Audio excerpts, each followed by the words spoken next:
আদিলের যত কথা শুনতে লাগলো রাফাত ততই রেগে আগুন হয়ে যেতে লাগলো। বাসা থেকে অতিথিগণ বের হওয়ার সময় গেটম্যানকে নির্দেশ দিল সব অতিথির নিমন্ত্রণ কার্ড যেন চেক করে যেতে দেওয়া হয়। তার ধারণা অবশ্যই বাসার কেউ তাদের সাহায্য করেছে। 1 ঘন্টা পর 3টা ছেলে আটক হলো। তাদের কাছে কোনো ইনভাইট কার্ড ছিল না। সেই 3জনই আদিলের ফ্রেন্ড। সবাই চলে গেলে রাফাত সিসি ক্যামেরা চেক করতে লাগলো। সবকিছু দেখে সব প্রকাশ হলো আরও 3টা ছেলে ছিল এদের সাথে, এবং বাহিরে আরও 5 জন অপেক্ষায় ছিল তাদের জন্য। রাফাত যত এগুলো দেখছে ততই ওর শরীরে ঝাল লাগছে। অবশেষে এদের সাথে দেখতে পেল আবিদাকেও। সেটা দেখে আবিদার গলা শুকিয়ে এলো। কিন্তু এরা শুধু রিসিপশনে ঘুরে বেরিয়েছে, কিন্তু কেউ কোনো অপরাধমূলক কাজ করেনি, এমনকি ফোনে কথাও বলেনি। তাই কোনো প্রুফ নেই এদের বিরুদ্ধে। তারপরও রাফাত ওদের ডেকে এনে বলল, তোমরা কারা? নিয়ন্ত্রণপত্র ছাড়া এখানে কেন ঢুকেছো? ওরা থতমত করতে লাগলেই রাফাতের ওদের প্রতি সন্দেহ হয়ে গেল। তাই ওদের ছেড়ে দিয়ে 2টা লক্ষ লোককে ওদের পেছনে যেতে বলল। এখন বাকি রইল রিয়াদ, কারণ তাকে পৃথার রুমে জ্ঞান হারিয়ে পড়ে থাকতে দেখা গেছে। এখনও রিয়াদের সেন্স ফেরেনি। আরও কিছুক্ষণ অপেক্ষা করার পর রিয়াদের জ্ঞান ফেরল। তখনও তার মাথা ঘুরতেছিল, সে ঠিকমতো কথা বলতে পারতেছিল না। তবুও সে অনেকটা সময় নিয়ে বলল, এক মধ্যবয়সী লোক যার মুখ ভর্তি দাড়ি ছিল, সে পৃথাকে সেন্সলেস করে নিয়ে যায়। এর বাহিরে কোনো কথা বলতে পারে না রিয়াদ। এদিকে রাহির বুক ফেটে যাচ্ছে। রিয়াদ তো অসুস্থ, তবুও সে তার পাশে দাঁড়াতে পারছে না। সব কথার প্রেক্ষিতে এটা বোঝা গেল যে এসব আদিলের কাজ ছাড়া কারো না। রাফাতের থেকে হাসান বেশি রেগে গেল আদিলের ওপরে। এরা বাপ ছেলে পেয়েছে নাকি? এবার এদের আর জানতো ছাড়ছে না হাসান। বাসার কারো মুখে ভাত তোলার মতো পরিস্থিতি নেই। সবাই আদিলকে দোষারোপ করেও রাফাত সম্পূর্ণ দোষ পৃথার উপর দিতে লাগলো। ওর জন্যই এত কিছু হয়েছে। ও যদি আদিলের প্রতি কঠোর হতো তাহলে এত কিছু ঘটতো না। রাত শেষে ভোরের আলো ফুটেছে কিছুক্ষণ আগে। আদিল বা পৃথায় কেউই রাতে ঘুমায়নি। পৃথা অসহায়ভাবে আদিলের দিকে চেয়ে আছে।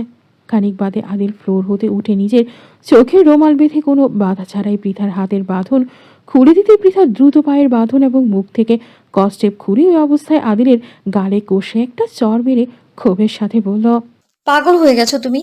তুমি কোন বিবেকে আমাকে এখানে তুলে এনে এসব ড্রামা করছো? তুমি কি ভেবেছো এতে তুমি আমায় পাবে? পৃথার থাপ্পড়ে আদিল কিছুটা রেগে গেল পৃথার ওপরে। সে চোখের রুমাল খুলতেই পৃথা চট করে নিচে পড়ে থাকা কাপড় নিজের শরীরে জড়িয়ে নিল, এবং এক হাতে আদিলকে ধাক্কা দিতেই আদিল চোখের পলকে পৃথাকে দেয়ালে ঠেসে ধরে ওর চিবুক চেপে ধরল। তারপর কিছুক্ষণ ওর দিকে চেয়ে থেকে নিজেকে শান্ত করে ঠান্ডা গলায় বলে উঠল, আমার অনুমতি ছাড়া আপনি একদম রুম থেকে বেরোতে পারবেন না। পৃথার কাপড় আবার শরীর থেকে পড়ে গেছে। এতে পৃথা খেপে গিয়ে বলল, আমায় ছেড়ে দাও। এসব কিন্তু বাড়াবাড়ি হয়ে যাচ্ছে আদিল। কারোর সম্মান নিয়ে খেলার অধিকার তোমার নেই। আমাকে কেন এখানে নিয়ে এসেছো? রাফাতের সম্মান তুমি ধুলোয় মিশিয়ে দিয়েছো। শ্শ্, চুপ। বলে আদিল পৃথার মুখে ওর তর্জনী আঙুল চেপে ধরল। তারপর পৃথার কপালে একটা গভীর কিস করে বলল, আপনি শুধুই আমার, তাই কারো সম্মান গেলেও না থাকলেও সেটা দেখা আমার প্রশ্নই ওঠে না। কথাগুলো বলেই পৃথাকে ছেড়ে দিয়ে রুম থেকে বের হয়ে গেল আদিল। আহ বলেই পৃথা নিজের চুল নিজেই মুঠো করে ধরে চিৎকার দিল। সে দ্রুত পোশাক পরে দরজা খোলার চেষ্টা করল, কিন্তু দরজা বন্ধ ছিল বাহির থেকে। অনেকবার ধাক্কা দিল দরজাতে, কিন্তু দরজা খুলতে না পেরে ওখানেই দাঁড়িয়ে রইল। এরপর এদিক ওদিক ভালো করে দেখে ওয়াশরুমে চলে গেল। এর মধ্যে আদিল রুমে এসে দেখল পৃথা ওয়াশরুমে গেছে। সে খাবারগুলো টেবিলে রাখলো। তার কিছুক্ষণ পর পৃথা বের হয়ে দেখলো আদিল দাঁড়িয়ে ওর গেঞ্জি খুলে ফেলছে। সেটা দেখে পৃথা অন্যদিকে চেয়ে বলল, আমার বাসায় দিয়ে এসো। বাসায় সবাই চিন্তা করছে আমার জন্য। প্রশ্নই ওঠে না আপনাকে বাসায় দিয়ে আসার। আমার সাথেই আপনাকে থাকতে হবে। তাছাড়া ওরা কেউ আপনার জন্য চিন্তা করে না। ওদের কাছে থাকলে ওরা আপনার ক্ষতি বাড়াবে। কথাগুলো বলে আদিল বিছানায় বসে রুমের চাবিটা বালিশের নিচে রেখে উপর হয়ে শুয়ে পড়ল। তারপর আবার বলে উঠল, রাতে আমার শরীরে আঘাত করেছি আপনাকে ইমপ্রেস করার জন্য না। আঘাত করেছি এই জন্য যাতে আপনাকে একা পেয়ে আমার ভেতরে কুপ্রবৃত্তি না জেগে ওঠে। আপনাকে আমার থেকে সেভ করার জন্য নিজেকে আঘাত করেছি, যাতে আমি সব ভুলে আপনার নগ্ন শরীরের উপর ছাপিয়ে না পড়ি। কথাগুলো বলে আদিল ঘুমিয়ে পড়ল। একদল সন্ত্রাসী গাঙের সামনে বসে আছে রাফাত। নগদ 10 লাখ টাকা টেবিলে রাখা আছে। কাজের আগে অ্যাডভান্সের টাকা এটা। কাজ হলে আরও 12 লাখ টাকা পরে দেওয়া হবে। 22 লাখ টাকার চুক্তি হয়েছে এই কাজে। যেভাবেই হোক পৃথাকে তার চাই। গতকাল রাতেই আবিদাকে বাসায় পাঠানো হয়েছে। আবিদা কিছুতেই বাসায় যাবে না, কিন্তু রাফাত জোর করে পাঠিয়ে দিয়েছে। সে বিপদে পড়েছিল, তাই আবিদার কাছে সাহায্য চেয়েছিল। তাছাড়া আবিদা কোনোভাবেই প্রমাণ করতে পারবে না তার সাথে রাফাতের বিয়ে হয়েছে, কারণ কাজের খাতায় পৃথার নাম ও তার বাবার নাম লেখা আছে। সবকিছু পৃথার নামেই হয়েছে, এমনকি সিগনেচারও পৃথার নাম দিয়েই করেছে আবিদা। কিন্তু কবুল সে পড়েছে, তাই আবিদার কোনো যুক্তি খাটবে না রাফাতকে ফাঁসানোর। সে জোর গলায় বলেছিল রাফাতকে আবিদা দেখে নেবে। রাতে রাফাতের মুখের উপর তর্কও করেছে সে, যে কোনোদিনও রাফাতের মুখের উপর কোনো কথা বলেনি, সে আজ রাফাত সহ সবাইকে ধুয়ে দিয়েছে। আপনাদের যখন ইচ্ছে হবে তখন আমাকে নিয়ে খেলবেন। বিয়ে শুদ্ধ হয়নি তো কি হয়েছে, আবার শুদ্ধ করুন। তাছাড়া এর ফলাফল কিন্তু খারাপ হবে। সবাইকে 14 শিকের ভাত খাইয়ে ছাড়ব। রাহেলা বেগম সহ আশিকুর সাহেব রাফাতকে অনেক বুঝিয়েছে। যা হওয়ার হয়েছে, বরং তুই একেই মেনে নে। তোর কপালে হয়তো এই মেয়েই ছিল, তাছাড়া তো কম চেষ্টা করিসনি। কিন্তু শেষে কি হলো? কাজের কাজ কিছুই হলো না। কিন্তু রাফাতের একটাই কথা, পৃথাকে তার চাই, সেটা যে কোনো মূল্যতে। কারো কথা সে শুনতে চায় না, তাই সকাল হতেই এই গ্যাংয়ের লিডারের সাথে সে দেখা করতে এসেছে। লিডারের ক্ষমতা সম্পর্কে সবার কাছে বেশ পরিচিত রয়েছে। সব কথা শেষ করে রাফাত তার প্রথম চাল দিল। সে আদিলের বাবাকে কল দিয়ে এমন কিছু বলল যে শিহাবুদ্দিনকে বাসায় রাখা দেয়। সে বলেছে, আদিল নামের একটা ছেলের অ্যাক্সিডেন্ট হয়েছে, সাথে একটা মেয়েও আছে।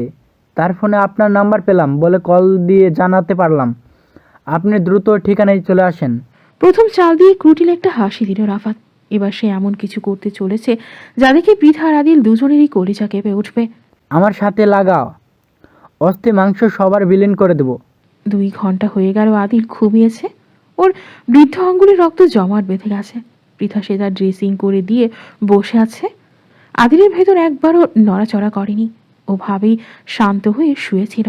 খাবারগুলো ওভাবেই পড়ে আছে। পৃথা শুধু সোর্স খুঁজছে চাবিটি নেওয়ার জন্য। তাই সে ধীরে ধীরে বিছানায় উঠে হাঁটু ভাঁজ করে আদিলের বালিশের কাছে বসল। এরপর পৃথা কেবল বালিশে হাত দিয়েছে, এমন সময় আদিল চট করে ওর ডান হাতটা চেপে ধরে ওর দিকে টান দিল। পৃথা আদিলের মুখের কাছে গিয়ে নিজের তাল সামলাতে হাতের ঝিটকান দিয়ে আবার ওঠার চেষ্টা করলো। আদিল আবার একটা টান দিয়ে ওর বুকের কাছে নিয়ে বলল, চুরিবিদ্যা মহাবিদ্যা যদি না পড়েন ধরা। আপনি তো দেখছি চুরিও করতে পারেন না, কিন্তু আমি ভেবে পাচ্ছি না আপনি এত নিখুঁত শূন্য হয়ে উঠলেন কিভাবে। ছাড় বলে পৃথা নড়াচড়া করতেই আদিল ওকে ছেড়ে দিয়ে বলল, যদি দেখেছি এমন কাজ আবার করেছেন তাহলে তাহলে কি? হ্যাঁ, কি করবে তুমি? আরেকবার ট্রাই করে দেখুন না, সেটা না হয় করলেই বুঝতে পারবেন। পৃথা একটু ভয় পেল, কিন্তু সেটা আদিলকে বুঝতে না দিয়ে উচ্চস্বরে বলল, এখনো বলছি চাবি দাও আমায়, তাছাড়া একদম বুকের ভেতর বেপরোয়া ভাঙচুর শুরু করে দেবো কিন্তু। আমি কি দেব না বলেছি? শক্তি থাকলে ছিনিয়ে নিন। এমন সময় সব হাল ছেড়ে দিয়ে পৃথা বিছানা থেকে উঠে সোফায় এসে বসল। তারপর সাহস জুগিয়ে আবার বলল, তার মানে এই 2 ঘন্টা তুমি না ঘুমিয়ে সজাগ ছিলে? আদিল বিছানা ছেড়ে উঠে বসল। তারপর বলল, ফিঙ্গার ড্রেসিংটা দারুণ ছিল। জীবনের প্রথম আপনার হাতের সেবা আর অশ্রু বিসর্জন কোনো দিক থেকেই কম ছিল না। সব থেকে ভালো লাগার মুহূর্ত ছিল, মন ভরে উপভোগ করেছি। আদিলের কথা শুনে পৃথা চোখ বড় বড় করে রাগে লুকে বলে উঠল, ইট was not love, it was humanity. সেটা কি ছিল ওটা আমার জানা হয়ে গেছে অনেক আগেই। আদিল উঠে বাথরুমে যাবার আগে বলে গেল, পাশে আর একটা ছোট পকেট রুম আছে, চাইলে আপনি সেখানে কাপড় চেঞ্জ করে নিতে পারেন। ওখানে আপনার জন্য কাপড় রাখা হয়েছে। কাপড় মাই ফুট। বলে চেঁচিয়ে উঠল পৃথা। আদিল বাথরুমে দরজা খুলে ওর মুখটা বের করে দিয়ে মুচকি হেসে বলল, don't call it fruit my clothes, say figure my clothes. Pritha রাগ দেখিয়ে অন্য রুমে গিয়ে দেখলো সত্যি ওর জন্য কয়েকটা ড্রেস রাখা হয়েছে। সেই রুমটি ভালো করে দেখে নিল, পালানোর কোনো পথ আছে কিনা সেটাও চেক করে নিল, কিন্তু কোনো লাভ হলো না। সে ব্যর্থ হয়েও রুমের দরজা খুলে আবার রুমে আসতেই দেখলো আদিল শুধুমাত্র টাওয়াল পরে আলমারি থেকে ওর কাপড় বের করছে। সরি। বলে পৃথা অন্যদিকে চেয়ে রুম থেকে বের হতে যাবে, এমন সময় আদিল দরজায় হাত দিয়ে পৃথাকে সহজ সরল ভাবে প্রশ্ন করল, খাবার খানি কেন? আদিলের কথায় পৃথা ওর কাছ থেকে একটু দূরে সরে এসে বলল, আমি বাসায় না যাওয়া অবধি কোনো খাবার খাবো না। কি বললেন? বলে আদিল পৃথার দিকে এগোতেই পৃথা সমস্ত সাহস হারিয়ে ফেলে পেছন দিকে সরে গিয়ে বলল, এই এত কাছে আসছো কেন? দূরে সরো বলছি। আদিল একদম পৃথার কাছে গেল। সে পৃথার ঘন ঘন শ্বাস অনুভব করল, কিন্তু বলতে যাবে তার আগে পৃথাকে ধাক্কা দিয়ে বিছানায় গিয়ে বসে পড়ল। তারপর আদিলের দিকে একটা বালিশ ছুঁড়ে মারতে আদিল সেটা লুফিয়ে নিয়ে মুচকি হাসল। পৃথা কপট রাগ দেখিয়ে বলল, আমি ঘুমোবো, একদম আমার কাছে আসবে না। যদি দেখি তুমি আমার ঘুমের সুযোগ নিয়েছো, তাহলে পেত্নী হয়ে তোমার ব্লাড চুষে খাবো আমি। তা তো প্রতিদিনই খান। বলে মুচকি হেসে অন্য রুমে চলে গেল আদিল। এদিকে আদিল চলে যেতেই কম্বল মুড়ি দিয়ে শুয়ে পড়ল পৃথা। সারা রাত না ঘুমানোর ফলে দ্রুতই ঘুমিয়ে পড়ল সে। আদিল অন্য রুম থেকে চেঞ্জ করে এসে দেখল পৃথা ঘুমিয়ে পড়েছে, কিন্তু সে লক্ষ্য করল ঘুমের মধ্যে পৃথার শরীর হালকা কেঁপে কেঁপে উঠছে। আদিল তৎক্ষণাৎ পৃথার মাথার পাশে বসে ওর চুলে হাতে ছোঁয়া দিতেই পৃথা স্বাভাবিক হয়ে গেল। পুরো রাত না ঘুমানোর ফলে আদিলও নিশ্চিন্তে ঘুমিয়ে পড়ল খাটে হেলান দেওয়া অবস্থায়। শিহাবুদ্দিন সাহেব আদিলের মামাকে অনেকবার কল দিয়েও তাকে লাইনে পাননি। আদিলের সব নাম্বার বন্ধ। তিনি কি করবেন ভেবেও পাচ্ছেন না। তার বুকে শ্বাসকষ্ট শুরু হয়ে গেছে। মালা দ্রুত এসে তার বুকে হাত দিয়ে মালিশ করে কাঁদতে কাঁদতে বলল, এক ছেলে ছেলে করে নিজের জীবন দেখছি শেষ করে ফেলবেন। এত কিছু হয়ে যাচ্ছে তাও আপনি শুধরাবেন না। সেদিন কত মানুষের সামনে পৃথার বাবা আপনাকে অপমান করলো, তবু আপনার ছেলের আক্কেল হলো না। কোন লজ্জায় সে আবার ওই মেয়ের পিছে যায়? মালার এমন কথা শিহাবুদ্দিনের মধ্যে তেমন পরিবর্তন দেখা দিল না, বরং তিনি শান্ত হয়ে বললেন, জীবনে কাউকে এই হৃদয় দিয়ে ভালোবেসেছ মালা? স্বামীর কথায় চকিত হয়ে ওঠে মালা। এই প্রশ্নের জবাবে সে কি করে দেবে? মধ্যবিত্ত ঘরের মেয়ে মালা। মাধ্যমিক পরীক্ষার গুণটি পেরোতেই একজনের সাথে তার বিয়ে হয়, কিন্তু সেখানে স্বামীর সাথে বনিবনা হতো না। তালাকপ্রাপ্ত হয়ে সেখান থেকে বাবার বাসায় দীর্ঘদিন কাটাতে হয়। এই দীর্ঘ সময় তাকে কম কথা শুনতে হয়নি। বাবা মা ভাই ভাবি সহ আত্মীয় স্বজন পাড়া প্রতিবেশীদের কম কথা শোনে নাই সে। এক পর্যায়ে সুইসাইডের পথে গিয়েছিল বা দেখে ফেলা সেটা আর সম্ভব হয়নি। এর কিছুদিন পরে শিহাবুদ্দিনের সাথে তার বিয়ে হয়। সেই থেকে তার সাথে প্রণয়ের শুরু। স্বামী মারুক কাটুক তবুও স্বামী। তাকেই যে সে সর্বস্ব দিয়ে ভালোবেসেছে। কারণ শিহাবুদ্দিন মালাকে যতটা ভালোবাসা দিয়েছে ততটা মালাকে কেউ ভালোবাসা দেয়নি। মালার এসব ভাবনার মাঝে শিহাবুদ্দিন উঠে দ্রুত রেডি হয়ে গাড়িতে উঠলেন। সাথে দেহরক্ষী মৃণালকেও নিলেন আর রকিবকে বাসায় রেখে গেলেন। তাদের উদ্দেশ্য মুর্শিদ আলহাজের বাসা। মাঠ প্রান্তর পথঘাট পেরিয়ে গাড়ি ছুটল তার গন্তব্যের দিকে। লম্বা সফর শেষে যখন গাড়ি ঢোকার মধ্যে ঢুকবে তার আগেই একসাথে 5টা গাড়ি শিহাবুদ্দিনের গাড়ির পথ গতিরোধ করে। গাড়ি থামিয়ে শিহাবুদ্দিন সাহেব কিছু বুঝে ওঠার আগেই কয়েকজন অস্ত্রধারী লোক এসে তাকে গাড়ি থেকে বের করে চোখ বেঁধে অন্য একটা গাড়িতে তোলে। মৃণাল বাধা দেওয়ার চেষ্টা করায় ওকে এলোপাথারি মারতে থাকে। মৃণাল সেন্স হারিয়ে ফেললে তাকে রেখে তারা চলে যায়। আধা ঘন্টা পর তারা তাদের ডেরায় পৌঁছে গেলে শিহাবুদ্দিনকে টেনে নামায়। তারপর ভেতরে নিয়ে গিয়ে রাফাতকে কল করে, বলে তাদের শিকার ফাঁদে ধরা পড়েছে। আরও ঘন্টা দেড়েক পরে রাফাত আসতো সেই ডেরায়। সে আসতেই তাকে কফি দেওয়া হলো। সে কফি পান করতে করতে শিহাবুদ্দিনের সামনে দাঁড়িয়ে তার দিকে কিছুক্ষণ চেয়ে থেকে বলল, তোমার ছেলের মরার পাখনা গজেছে, তাই সে আমার শিকারে হাত দিয়েছে। শিহাবুদ্দিন তার ছেলের একটা হাসি দিয়ে বলল, পিপিলিকার পাখা গজা মরিবার তরে হয়তো তোমারও এমন দশা হয়েছে, তাই আগুনের দিকে বারবার ধাপিত হচ্ছ।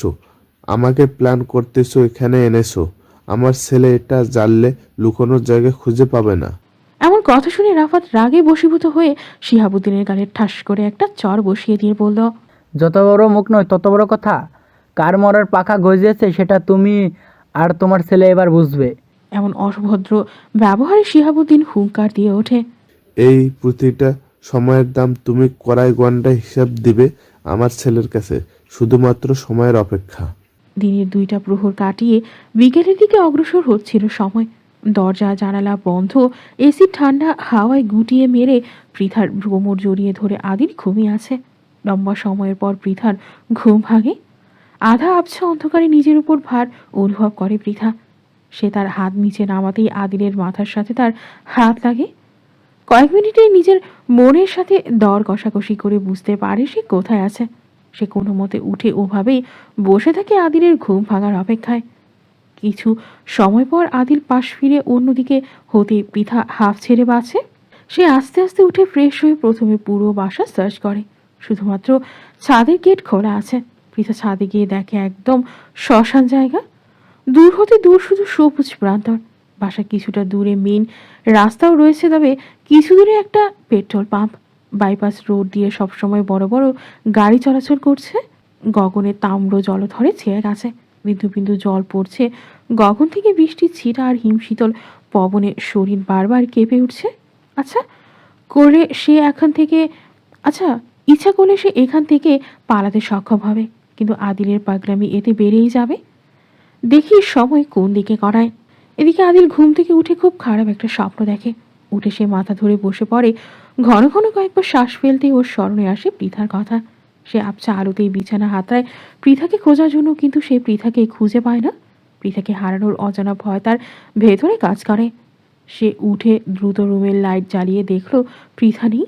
পৃথা পৃথা বলে কয়েকবার ডাকতে লাগতে ওয়াশরুম সহ পুরো বাসা সহ ওর চেক করা হয়ে গেল, কিন্তু পৃথাকে পাওয়া গেল না। কিন্তু সে এক দৌড়ে ছাদে চলে গেল, কিন্তু ছাদে পৃথা ছিল না। পৃথা কোথায় গেল বলে সে আবার নিচে যেতেই ছাদের দেয়ালের অপর পাশ থেকে পৃথা খুব সাবধানে আবার ছাদে ফেরে। এবার সে ছাদের গেট বন্ধ করে বৃষ্টি বিলাসে নিজেকে ভেজাতে ব্যস্ত হয়ে পড়ল। হাড় কাঁপানো ঠান্ডা বৃষ্টির মাঝে সে 1 ঘন্টা দাঁড়িয়ে রইল একইভাবে। এর ভেতর আর একবারও আদিলকে ছাদের দরজায় নক করতে দেখা গেল না। পৃথা ছাদের ফ্লোরে শুয়ে পড়ল। ওর চিন্তাগুলো আস্তে আস্তে ভোতা হতে লাগলো। অতিরিক্ত শীতল বর্ষণে অস্বাভাবিক ভাবে কাঁপতে লাগলো সে। এদিকে সন্ধ্যা ঘনিয়ে এসেছে প্রকৃতিতে। ভর সন্ধ্যায় ছাদে এই অবস্থায় থাকতে নেই দেখে পৃথা সেখান থেকে নিচে নেমে এলো। শরীর থেকে টপ টপ করে পানি পড়ে ফ্লোর ভাসিয়ে দিয়েছে। সেদিকে পৃথার কোনো হুঁশ নেই। সে রুমে ঢুকেই দেখলো আদিল ফ্লোরের এক কোণায় হাঁটু মুড়ে কোণে মুখ ডুবিয়ে চুপ করে বসে আছে। রুমে দরজা খোলার শব্দে আদিল পৃথার দিকে তাকায়। এতে পৃথা স্পষ্ট দেখতে পেল আদিলের 2 চোখ দিয়ে অশ্রু বিগলিত হচ্ছে। আদিল কাছে। প্রচণ্ড আঘাত না পেলে কোনো পুরুষ আর তার অশ্রু বিসর্জন দেবে না। পৃথা বিস্ময় ভরা চোখে আদিলের দিকে চেয়ে আছে। পৃথাকে দেখে আদিল ওখানে বসে ওর 2 হাত সামনে মেলে ধরল, যেমন কোনো শিশুকে অন্যের কোল থেকে মা নেওয়ার জন্য তার হাত বাড়িয়ে কাছে ডাকে। ঠিক তেমনি আদিল হাত বাড়িয়েছে পৃথার দিকে। পৃথা ধীরে ধীরে ওর কাছে যেতেই আদিল হাত গুটিয়ে অশ্রুসিক্ত নয়নে চেয়ে রইল পৃথার দিকে। পৃথা ওর সামনে হাঁটু মুড়িয়ে আশ্চর্য হয়ে বলল, এমন করছো কেন আদিল? কি হয়েছে তোমার? কাঁদছো কেন? পৃথার কথায় আদিল মাথা নিচু করে কিছুক্ষণ চেয়ে রয়, তারপর আবার পৃথার দিকে চেয়ে কাঁপা কাঁপা কণ্ঠে বলল, ভেবেছিলাম আমি হয়তো আপনাকে হারিয়ে ফেলেছি। আদিলের আরো কাছে এগিয়ে গেল পৃথা। তারপর আদিলকে জড়িয়ে ধরে আদুরি গলায় ভরে উঠল, আমি তো ছাদে ছিলাম আদিল। এই দেখো, আমার শরীর এখনো বৃষ্টির পানিতে ভেজা আছে। এতটুকুতে ধৈর্য হারালে চলে? আদিল কোনো কথা বলতে পারে না। পৃথাকে জড়িয়ে ধরে ছোট্ট বাচ্চাদের মতো ফুপিয়ে ফুপিয়ে কাঁদতে লাগলো। জানেন, মিথ্যা ভালোবাসাগুলো গাছের পাতার মতো, যা অল্প আঘাতেই ছড়ে পড়ে। আর সত্যিকারের ভালোবাসাগুলো পানির মতো, যা হাজার আঘাতের পরও আবার জোড়া লেগে যায়। পৃথা কোনো কথা বলতে পারে না। তার সব কথা আজ হারিয়ে গেছে। সে আদিলের ভালোবাসার মধ্যে ডুবে গেছে। সেখান থেকে তার মুক্তি নেই। তাকে এখানে এইভাবে সীমাহীন ভালোবাসার মধ্যে থাকতে হবে। আজ পৃথা নিজেও অঝরে কান্না করতে লাগলো। সে আদিলকে ছেড়ে দিয়ে ওর হাত নিয়ে হাতের পিঠে গভীর একটা কিস করলো। তারপর আদিলের চুলে আঙুল বুলিয়ে দিয়ে খুব দ্রুত ওর কপালে কিস করলো এবং উঠে ধীর পায়ে ওয়াশরুমে চলে গেল। আদিল কিছুক্ষণ ওভাবেই রইল। তারপর উঠে নিজ হাতে ভেজা ফ্লোর মুছে বাহিরে চলে গেল খাবার আনতে। বেশ কিছু সময় নিয়ে যখন আদিল বাসায় ফিরল, তখন দেখল পৃথা বিছানায় শুয়ে আছে কম্বল মুড়ি দিয়ে। আদিল খাবার রেখে পৃথার কাছে দাঁড়িয়ে বলল, আপনার গায়ে কি জ্বর এসেছে? আদিলের কথায় পৃথা চোখ মেলে চাইতেই জল গড়িয়ে পড়ল ওর চোখ দিয়ে। চোখ দুটো ভীষণ লাল দেখাচ্ছে। শরীরটাও ম্যাশমেশ করছে।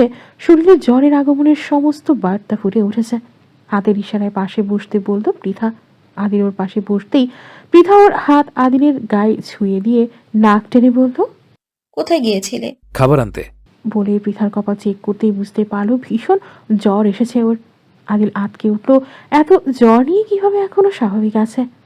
ও উঠে থার্মোমিটার এনে পৃথার মুখে দিতেই পৃথা জিজ্ঞাসা করলো, এটা কোন জায়গা?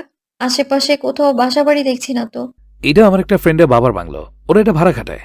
যারা একান্ত সময় কাটাতে চায় পরিবারকে নিয়ে, তারা কিছুদিনের জন্য এখানে সময় কাটাতে আসে।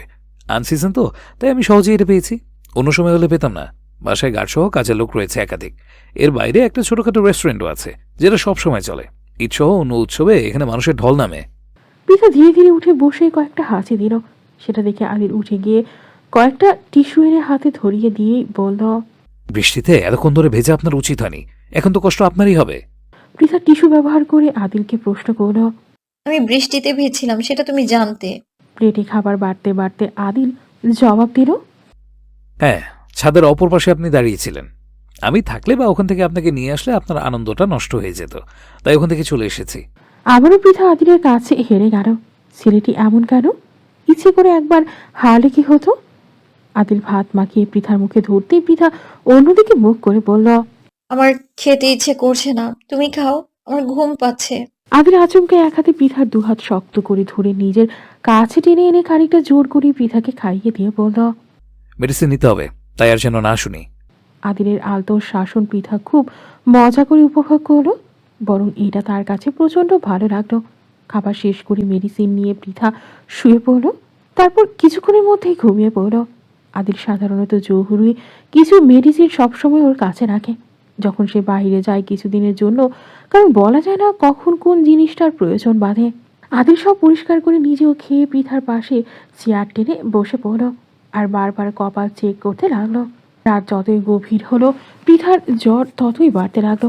মেডিসিন ওর উপর কোনো কাজ করছে না, বাইরে প্রচণ্ড বৃষ্টি হচ্ছে, সাথে বাইক আছে, ডাক্তারের কাছে গেলে পৃথা ভিজে যাবে, তাতে ফ্লু আরও বেশি আক্রমণ করবে।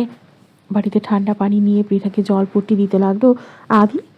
পৃথা এবার গোঙাতে লাগলো, নাকে জ্যাম হওয়ার কারণে মুখ দিয়ে নিঃশ্বাস নিচ্ছে, মাঝে মাঝে মা বলে ডেকে উঠছে, সাথে ভুল ভালো বকছে। পৃথার কষ্ট আদিলের জন্য অসহ্য হয়ে উঠছিল।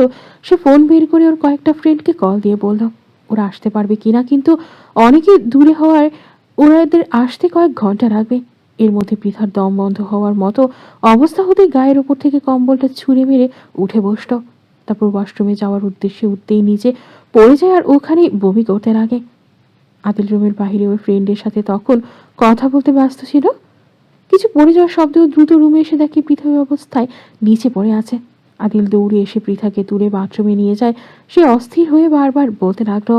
পৃথা, আপনার কোথায় কষ্ট হচ্ছে বলুন? খুব বেশি কষ্ট হচ্ছে? আদিলের কোনো প্রশ্নের জবাব সে দিতে পারল না। অচেতন পৃথার শরীর বারবার টলে পড়তে লাগলো। বাথরুমের ওয়াটার হিটার শাওয়ার চালু করে একটা কাপড় নিয়ে সেটা ভিজিয়ে ওর মুখ সহ গলা মুছে দিল, আবার বিছানায় এনে শুইয়ে দিল। তারপর জলদি ফ্লোর পরিষ্কার করলো। পৃথার ড্রেস ভিজে যাওয়ায় সেটা পাল্টে দিতে হবে, তাই অন্যরকম থেকে ওর ড্রেস এনে নিজের দুটো চোখ রুমাল দিয়ে ভালো করে বেঁধে ওর পোশাক পাল্টিয়ে দিল। তারপর ওকে ভালো করে শুইয়ে দিল। এরপর রান্নাঘরে গিয়ে হালকা গরম পানি করে তাতে লেবুর রস ও আদার রস মিশিয়ে চামচ দিয়ে পৃথাকে খাওয়ানোর চেষ্টা করলো, যাতে বমি করা থেমে যায়। তারপর আবার জলপট্টি দিয়ে দিল, সাথে এক ডোজ মেডিসিনও দিল। শেষ রাতের দিকে জ্বর আস্তে আস্তে কমতে লাগে, কিন্তু তখনও পৃথা ভুল বকছিল। কখনো আদিলের হাত চেপে ধরে বলছে বাসায় ফিরে গিয়ে সে আদিলকে বিয়ে করবে, আবার কখনো বলছে সে আর রাফাতের কাছে ফিরতে চায় না, রাফাত তাকে খুব কষ্ট দেয়। আবার কখনো তার বাবা মায়ের সাথে ছোটবেলার স্মৃতি মনে করে মুচকি হাসে। আদিল শুধুমাত্র সকাল হওয়ার অপেক্ষায় ছিল, বুকে পাথর চাপা দিয়ে।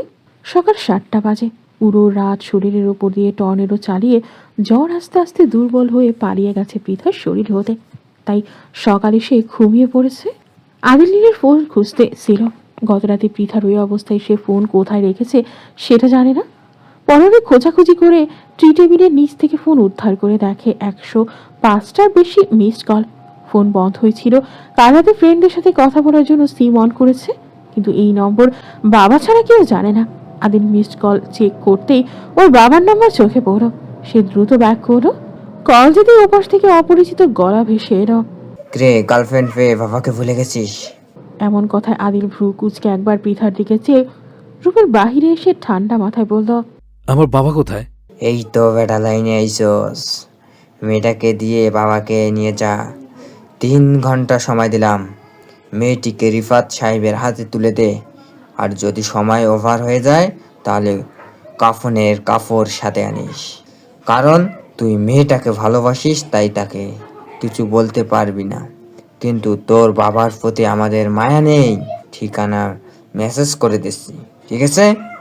বলেই কল কেটে দিল। ফোনে মেসেজ আসলে সেটা দেখেই আদিল রাগে ওর ফোনটা ছুঁড়ে মারল ফ্লোরে। তারপর আস্তে আস্তে চোখ দুটো রক্তিম বর্ণ ধারণ করলো। এরপর সে পৃথার রুমে এসে দেখে পৃথা জেগে উঠেছে। আদিলকে দেখি পৃথা বলল, কি যেন শব্দ হলো আদিল?